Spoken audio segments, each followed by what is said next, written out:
সবজিওয়ালার কাছ থেকে কালকে সবজিওয়ালাকে বলেছিলাম কি যে আমাকে একটু নিম পাতা দিয়ে যেও, তা আজকে নিম পাতা রাখলাম। আর ধনে পাতা তো এখন গরুতে খাই, কিন্তু আমাকে জোর করে দিয়ে গেল। আর রাখলাম 2 প্যাকেট কাঁঠাল। কাঁঠালটা ভাবছি আজকে 1 প্যাকেট করব, আর কালকের জন্য একটা রেখে দেব। আর আমের টক করব। এই আমটার দাম কত নিয়েছে বলুন তো? এই আমটার দাম নিয়েছে 40 টাকা। কি অবস্থা দেখুন, কি অবস্থা। কিন্তু আজকে তো উপায় নেই, রাখতেই হবে। আর একটু টমেটো রাখলাম, এই হলো। আর ফ্রিজ থেকে বার করলাম বাছা যে কতগুলো পাট শাক ছিল, সেই পাট শাকগুলোকে বার করলাম। এটা দিয়ে একটু বড়া করবো আজকে ভাবছি। আর করলা দিয়ে করবো হচ্ছে তিতার ডাল। তাহলে চলুন রান্নাগুলো চটপট শুরু করি। গুড মর্নিং, সুপ্রভাত। কেমন আছেন আপনারা সবাই? আশা করি আপনারা সবাই খুব খুব খুব ভালো আছেন। আমিও ভীষণ ভালো আছি। আজকে হলো সংক্রান্তি, সবাইকে সংক্রান্তির শুভেচ্ছা জানিয়ে আজকে রান্না শুরু করলাম। আর দেখুন আজকে ফুল লাগিয়েছি। ছোট ছেলে একটা বাগান থেকে চন্দ্রমল্লিকা ফুল ফুটেছিল, বলো কি মন তুমি আজকে শাড়ি পরেছো, একটা চন্দ্রমল্লিকা ফুল লাগিয়ে দিয়েছি। দিয়ে তাহলে খারাপ তো লাগছে না দেখতে, তাই না? মাঝে মধ্যে তো ইচ্ছা হয় একটু ফুল গুজি। সচরাচর তো শাড়ি পরা হয় না, শাড়ি পরলে একটু ফুল গুজতে ভালোই লাগে, তাই না? চলুন, হাজবেন্ড স্নান টান করে বেরিয়ে গেছে, আমিও স্নান টান করে পুজো টুজো কমপ্লিট হয়ে এখন রান্নাঘরে ঢুকবো। আজকে তিতা সবকিছু রান্না করতে। ছোট ছেলে আর বড় ছেলের এখনো স্নান হয়নি, তারাও এখন যাবে। আমি এখন চটপট করে আজকে মেনুটা কি হবে আপনাদেরকে একবার বলিয়ে দিই।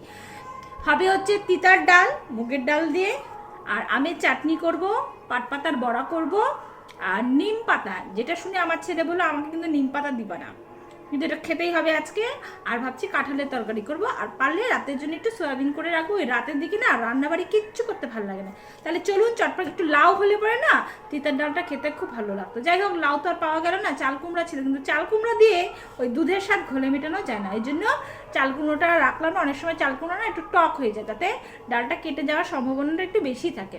ওই জন্য বাদ দিয়ে দিলাম। ওই করলা দিয়ে উচ্ছে, করলা তো না উচ্ছে দিয়ে তিতার ডাল করব, পাট পাতার বড়া করব, আর নিম পাতা ভাজা করব, আর কাঁঠালের তরকারি করব। আর ভাবছি টকের চাটনি করব, কারণ টক ডাল আমার বাড়িতে কেউ খায় না। ওই একটু একটু ডাল করে না ওটা আরও সমস্যা হয় পরের দিনের জন্য, কারণ পরের দিন তো ভালো মন্দ খাওয়া, মাংস আর ফ্রাইড রাইস নিশ্চয়ই হবে। সেখানে ওই তিতার ডাল টকের ডাল যদি দিই ওগুলো তো খাবে না, শেষ পর্যন্ত ওগুলো আমাকে খেতে হবে। আর আমি টক খুব একটা ভালোবাসি না। তাহলে চলুন চটপট করে রান্নাঘরের দিকে যা। ফার্স্টে কাটবো করলা। করলার তিতার ডাল করবো, তো একটু করলাগুলো একটু মোটা মোটা করে ভেজে নিব, নিয়ে তারপরে দিব। এই করলাগুলো না প্রচন্ড তিতা, জানি না ডালটা তিতা হয়ে যাবে নাকি। আমার ছেলে তো বাবা তিতার একদম সাথা দূরে থাকে। যেদিন করলা করবো সেদিন বলবো কি দূর, আজকে আমি আর করলা টল্লা খাবো না। কিন্তু আজকের দিনে তো সব তিতা টিতা এগুলো খেতে হয়, তাই না বলুন? সংক্রান্তি মানেই হচ্ছে তিতা, কিন্তু তিতা খাবেন না উনি। করলাগুলো না পচে যাচ্ছে, কি জানি বাক্সের মধ্যে রাখার জন্যই নাকি, বুঝতে পারছি না। সেদিনকেও রাখলাম, সেদিনকেও কতগুলো ফেলে দিলাম। ফেলতে খুব মায়া লাগে, পয়সার জিনিস না, এত টাকা দাম, সেখানে যদি না রাখতে পারি ঠিকঠাক করে গুছিয়ে, তখন হাজবেন্ড বলবে আমি কষ্ট করে কামাই করে নিয়ে আসি আর তুমি এগুলোকে দেখভাল করতে পারো না, ফ্রিজ আছে তা সত্ত্বেও। বাপরে, সেই দায় কে নিবে বলুন তো? তার থেকে বাবা যেটুকু প্রয়োজন সেটুকু নিয়ে নিই, বাদ বাকিটা যদি থাকে কালকে করে ফেলবো। তিতার ডালের করলাগুলো এই যে এরকম করে ভেজে নিয়েছি, একটু আলু সে দিয়ে লবণ আর হলুদ দিয়ে ভেজে নিয়েছি। আর এখানে ফোড়ন দিয়েছি রাঁধুনি, আদা বাটা আর একটা শুকনো লঙ্কা। আর মুগের ডালটা কিন্তু আমি ভাজি না, কারণ আমি কখনোই কোনো ডালই, মুগের ডালের যে ভেজ ডাল হোক যে কোনো ডাল, মুগের ডালটা ভাজি না। কারণ মুগের ডাল ভাজলে পরে গুরু পাক হয়ে যায়, তাতে একটু গ্যাস হওয়ার সম্ভাবনাটা বেশি থাকে। ওই জন্য একটুখানি ধুয়ে দিয়ে দিয়েছি। এটার মধ্যে আদা বাটাটা সব কিছু দেওয়া হয়ে গেছে। এখন এটা প্রেসারে দিব, তারপরে এই করলাগুলো দিয়ে দিব। একটা একটা করে নামাতে গিয়ে আসলে কি সব অল্প অল্প জিনিস তো, নামাতে গিয়ে না খুব দিকদারি হয়। আর অনেক পথ, আমরা তো সাধারণত মাছের ঝোল, শাক, একটা কিছু সবজি টবজি করলেই হয়ে যায়। আর আজকে তো অনেক রকম তিতা না, এই জন্য আজকে একটু সময় লাগবে রান্না করতে। তিতার ডালটা হয়ে গেলে তারপরে বসাবো হচ্ছে নিম পাতা ভাজাটা। নিম পাতা ভাজা হয়ে গেলে কাঁঠালের তরকারিটা বসিয়ে দিব, আর ভাত বসিয়ে দিব। দিয়ে তারপরে আমি আমটা কাটবো। আমের চাটনি করলে মোটামুটি হয়ে যাবে আমাদের, হ্যাঁ বলুন। সয়াবিন আলু তরকারিও হয়ে গেছে। চলুন তিতার ডালটা প্রেসারে ঢালি, তারপরে বাকি রান্নাগুলো করবো। চলুন।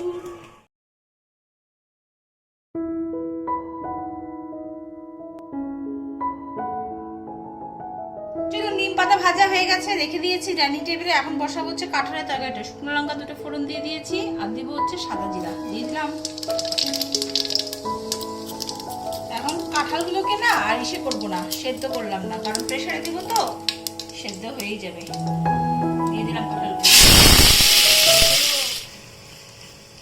কাঁঠালের তরকারিটা। মশলা টশাগুলো কষে গেছে, এখন এটার মধ্যে একটু জল দিব, একটা সিটি দিব, একটু চিনি দিব, একটু কাঁচা লঙ্কা দিব, তাহলেই মোটামুটি হয়ে যাবে। আর কি কি রান্না করলাম চলুন এক ঝলক আপনাদেরকে দেখিয়ে দিই। প্রথমে দেখিয়ে দিই আজকে সংক্রান্তির বিশেষ আকর্ষণ, নিম পাতা ভাজা আর বেগুন ভাজা। এরকম আলাদা করে রেখে দিয়েছি, যা যতটুকু নিম পাতা আর বেগুন লাগবে সে ততটুকু নিয়ে নেবে। আর এটা হচ্ছে তিতার ডাল, একটু ঘন হয়ে গেল বলুন, আর একটু পাতলা করা যেত, কিন্তু আমার পাতলা ডালটা ভালো লাগে না। করলাগুলো বেশ একটু ভেজেছি, একদম নরম হয়ে গেছে। এই হলো তিতার ডাল, আর এই হলো সয়াবিন আলুর তরকারি, আলু পটলের ডালনা। আর কাঁঠালের তরকারিটা বসিয়েছি। আমি চাটনি যদি করতে পারি করবো, না করলে নেই। এই দিয়ে মোটামুটি আজকে দুপুরবেলা আমাদের খাওয়া হয়ে যাবে। আপনার সঙ্গে একদম দেখা হবে বিকেল বেলায়। চলুন, গুড ইভিনিং সবাইকে। ঘড়ি কাটা এখন বাজে প্রায় 7টার ঘরে। ঘুমিয়েছিলাম একটুখানি, এত শরীর খারাপ লাগছিল না, যার জন্য ঘুমিয়েছিলাম। ঘুম থেকে উঠছি প্রায় 6:30টার সময়। তারপরে উঠলাম, সন্ধ্যাবাতি দিলাম, দিয়ে টিয়ে কফি খেলাম, বড় ছেলেকে খেতে দিলাম, ছোটো ছেলেকে খেতে দিলাম। দিয়ে আমি একটু ড্রেস পরলাম, একটু শর্টস করব আর রিলস করব। একটু করা হয় না তো সাধারণত, ছেলের স্কুল থাকলে তো করা হয় না, একটু ও একটু ধরে দিতে পারে। যাই হোক, ও আজকে একটু বাড়িতে আছে, কালকেও বাড়িতে আছে। এর ভাবলাম যে 2 দিনে একটুখানি সময়টা নষ্ট না করে একটু রিলস আর একটু শর্টস আপলোড করে দিই। চলুন, আপনারাও দেখতে পারবেন। চলুন চটপট করে টরে নিয়ে আবার আপনাদের সঙ্গে আবার দেখা হবে। চলুন চলুন, ঘড়ি কাটা এখন 10টার ঘরে। এতক্ষণ রিলস টিলস করে না নিচে কুদে প্রচণ্ড কোমর পা ব্যথা হয়ে গেছে। একটু শুয়েছিলাম, তারপরে এত জামা কাপড় ছিল, সেগুলোকে ভাঁজ করে এখন চলে আসলাম রান্নাঘরে একটু খাবো দাবো। হাজবেন্ড তো কিচ্ছু খাবে না, পেট এরকম ঢাকের মতো হয়ে আছে, কি জানি খেলো তো ওই তিতার ডাল আর নিম পাতা বেগুন আর দই দিয়ে ভাত, তাই খেয়ে বলে আইঢাই, তার কোনো খিদা নেই, কিচ্ছু নেই, মানে পেটটা ভালো রকমই খারাপ হয়েছে। যাকে কালকে তো মনে হয় কিছু একটা খেতে পারবেন। আপনারাই বলুন, ঘরে একটা মানুষের যদি এরকম অবস্থা হয়, ভালো কিছু করতে ইচ্ছা করে, কিন্তু এই যে 2 ছেলের জন্য তো আমাকে করতেই হবে। যাকে সেগুলো বাদ দিয়ে দিই।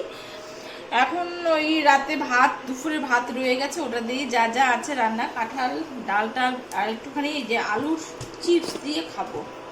এরকম আলুর চিপস নিয়ে এসেছিল হাজবেন্ড বাজার থেকে অনেকগুলো, এই যে দেখুন না, প্রায় কেজি খানিক নিয়ে চলেছে। মানে অল্প কিছুতেই আর ওঠে না, একটা রাসাকৃত জিনিস নিয়ে আসবে, এই নাকি কার কম পড়ে যায় যাকে এটা একটু ভাজবো, ডালের সঙ্গে খাওয়া হবে। আর কাঁঠালের তরকারি আছে, এই দিয়েই খাবো। আমারও বিশেষ কিছু একটা খাওয়ার ইচ্ছা নেই, চটপট করে খেয়ে দিয়ে শুয়ে পড়বো। তাহলে চলুন, আজকে ভিডিওটা এই পর্যন্ত থাক। ভালো লাগবে প্লিজ একটা like, comment and share, and অবশ্যই সাবস্ক্রাইব। আবার একটা নতুন ভিডিও নিয়ে আপনাদের সামনে হাজির হয়ে যাবো।